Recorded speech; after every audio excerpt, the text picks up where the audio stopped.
Narito na nga tayo sa second game ng Gilas at ang kalaban nga nila ay ang team ng Thailand. Inaasahan na ng nakararami na ibibigay ng Gilas ang buo nilang lakas laban sa team ng Thailand dahil sobrang halaga na makuha ng Gilas ang panalo at hindi rin pwede na maging relax ang Gilas sa game na ito dahil posible pa rin na mangyari ang malakihang upset sa laro. Sa palagay natin ay mananalo ang Gilas laban sa team ng Thailand base na rin sa scouting report na ginawa natin. Kagaya na lamang nito na kung saan kita naman natin na palaging nananalo ang Gilas laban sa team ng Thailand pagdating sa larangan ng basketball at ang isa pa na nakikita natin ay hindi nga magpapabaya ang Gilas at hindi nila itinuturing na mahinang team ang Thailand kaya naman buong pwersa na maglalaro ang Gilas sa game na ito at asahan na ng Thailand na maglalaro nga ang Gilas ng buong lakas kagaya ng ginawa nila laban sa team ng Bahrain at kita naman na gamit talaga ang lahat ng mga players at lahat sila ay naglaro. Ganito rin ang mangyayari sa laro ng Thailand at ng Gilas. Magiging malakas pa rin ang Gilas sa loob ng paint sa tulong na rin ni Ange Kouame, Junmar Fajardo, Japet Aguilar, Calvin Oftana at iba pa. Hindi ganun kalakas ang laro ng Thailand sa loob ng paint dahil na rin sa wala silang gaanong matatangkad na players na pwedeng itapat dito kay Junmar Fajardo, Ange Kouame at iba pa. Kaya naman angat ang laro ng Gilas sa loob ng paint laban sa team ng Thailand. Maging sa mga guards ay nakakaangat rin ang Gilas kung ang skills ang magiging basehan at mas sanay rin kasi ang Gilas sa international competition o mas malalim ang kanilang experience kumpara sa team ng Thailand. Hirap nga rin ang team ng Thailand na ma-qualify sa FIBA World Cup pero sinusubukan pa rin nilang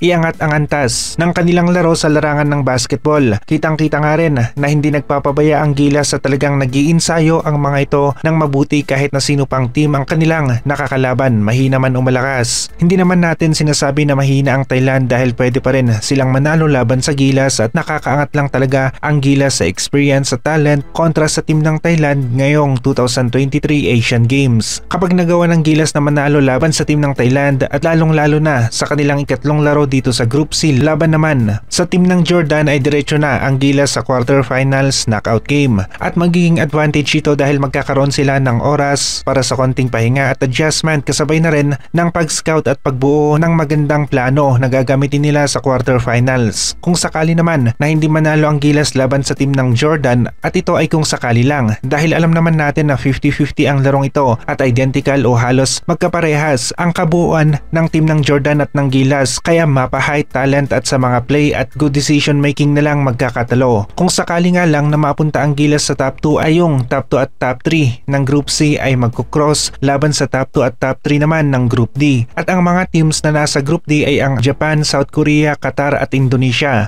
Mas maganda pa rin na manalo ang Gilas laban sa Jordan para masigurado na nila ang spot sa quarterfinals at para may advantage rin sila ng konti dito sa Asian Games dahil sila ang maghihintay kung sino ang kanilang makakalaban mula sa mga top 2 at top 3 na maglalaban-laban para sa spot sa quarterfinals. Hindi nga nagpatinag ang Gilas sa katamaran dahil na rin sa Thailand ang kanilang makakalaban kung hindi ay nag-ensayo pa sila ng mabuti bago ang laro nila kontra sa team ng Thailand at dahil dito ay magandang resulta ang posibleng maibigay ng Gilas team para sa mga Filipino basketball fans ngayong araw laban sa team ng Thailand. Masisecure na nga ng Gilas team ang top 2 rank sa Group C kapag nanalo sila laban sa team ng Thailand. Kapag nagawa pa nilang manalo sa kanilang ikatlong laro laban sa team naman ng Jordan ay pasok na sila sa quarterfinals at may konting oras nga ang mga ito sa pahinga, ensayo at pag-scout at paggawa ng mga play laban sa kanilang makakalaban sa quarterfinals. May chance nga ang Gilas ngayon para makakuha ng medalya dito sa Asian Games at asahan natin na hindi sasayangin ng Gilas lalong-lalo na yung mga players na matagal na nag-ensayo sa Gilas para sa preparasyon sa FIBA World Cup. Tignan natin mamaya ang resulta ng laro ng Jordan laban sa Bahrain at ikukumpara natin yan sa laro ng Gilas versus Bahrain para sa statistics at nang sa ganon ay magka-idea tayo kung sino ang lalabas na panalo sa pagitan ng Jordan at Gilas. Titingnan rin natin ang laro ng Gilas laban sa team ng Thailand at ikukumpara naman natin yan sa laro ng Jordan laban sa Thailand. Maraming gagawin ngayon sina Coach Tim Cone at ang Gilas team laban sa Thailand at maliban nga sa goal nila na makuha ang panalo ay gagamitin rin nila ang buong lineup para na rin mas maging solid pa ang chemistry nila pagdating ng laro nila laban sa team ng Jordan at ito talaga ang isa sa gustong gawin ni Coach Tim Cone nang sa ganon ay maganda na ang kanilang laro bilang isang team kapag Jordan na ang kanilang